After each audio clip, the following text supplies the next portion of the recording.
ओम नमो नारायणा। व्रत वाइब्स पर आप सभी का हार्दिक स्वागत है। वैसे तो पूरे वर्ष में आने वाले प्रत्येक एकादशी व्रत का अपना ही महत्व होता है, परंतु हर मनुष्य की यह कामना होती है कि उसे वैकुंठ की प्राप्ति अवश्य हो।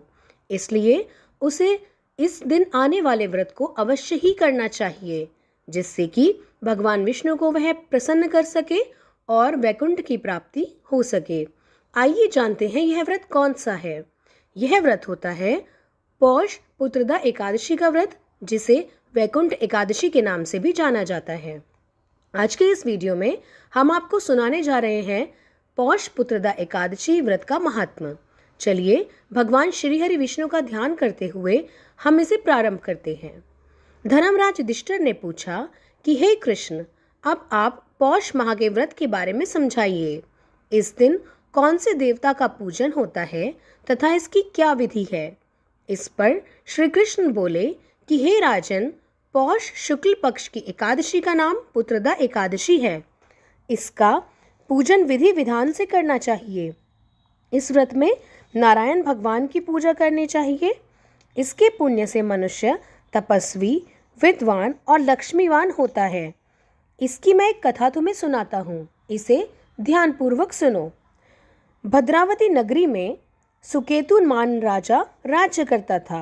वह निपुत था। उसकी स्त्री का नाम शैव्या था। वह सदैव निपुती होने के कारण चिंतित रहती थी। इस पुत्रहीन राजा के पितृ रो रो कर पिंड लेते थे और यह सोचा करते थे कि राजा की मृत्यु के बाद हमें कौन पिंड दिया करेगा। इधर राजा को भी राज्य वैभव से संतोष नहीं होता था। इसका एकमात्र कारण है पुत्रहीन होना। वह विचार करता था कि मेरे मरने पर मुझे कौन पिंड देगा तथा मेरे पूर्वजों का ध्यान और पिंडदान कौन किया करेगा। बिना पुत्र के पितरों और देवताओं से ऊऋण नहीं हो सकते, क्योंकि पितृ ऋण सबसे बड़ा ऋण माना जाता है। जिस घर में पुत्र ना हो वहाँ सदैव ही अंधेरा रहता है। इसलिए मुझे पुत्र की उत्पत्ति के लिए प्रयत्न करना चाहिए। पूर्व जन्म के कर्मों से ही इस जन्म में पुत्र धन आदि मिलते हैं। इस तरह राजा रात दिन इसी चिंता में लगा रहता था। एक दिन राजा ने अपना शरीर त्याग देने की सोची, परंतु विचार करने लगा कि आत्मघात करना तो महापाप होता है। राजा इस तरह मन में विचार करके एक दिन छिपकर वन को चल दिया। राजा घोड़े पर सवार होकर वन में पक्षियों और वृक्षों को देखने लगा। हाथी अपने बच्चों और हथनियों के बीच घूम रहे थे। राजा ने सोचा कि यह कितना सुंदर दृश्य है।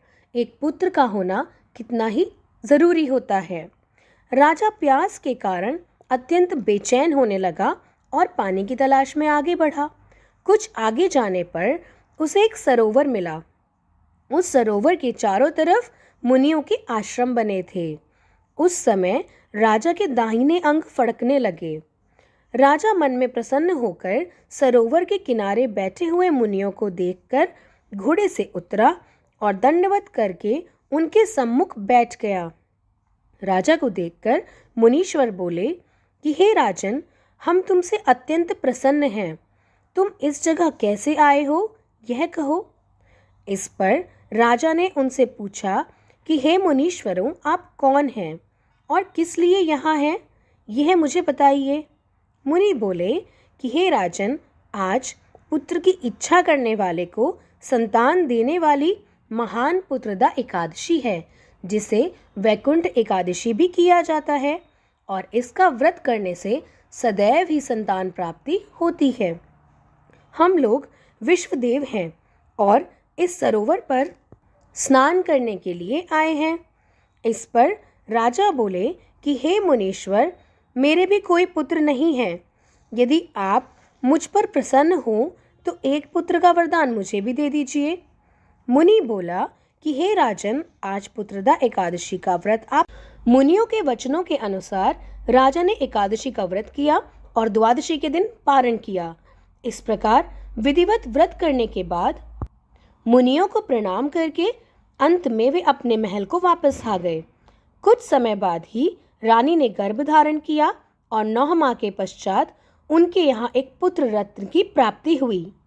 वह राजकुमार अंत में अत्यंत वीर, धनवान, यशस्वी और प्रजा का पालक हुआ। श्री कृष्ण भगवान बोले कि हे राजन, पुत्र प्राप्ति के लिए जो पुत्रदा एकादशी का व्रत करते हैं उनकी भगवान सदैव ही सुनते हैं। जो मनुष्य इसका महात्म्य का श्रवण या पठन करते हैं उनको स्वर्ग की प्राप्ति होती है। अतः श्री पुत्रदा एकादशी या वैकुंठ एकादशी का महात्म्य संपूर्ण हुआ। भगवान श्री हरि विष्णु भी अपने सब भक्तों पर सदैव अपनी कृपा बरसाए और उन्हें उनके व्रत का फल अवश्य दें। इसी कामना के साथ मैं वीडियो को विराम देती हूँ। जय जय श्री राधे।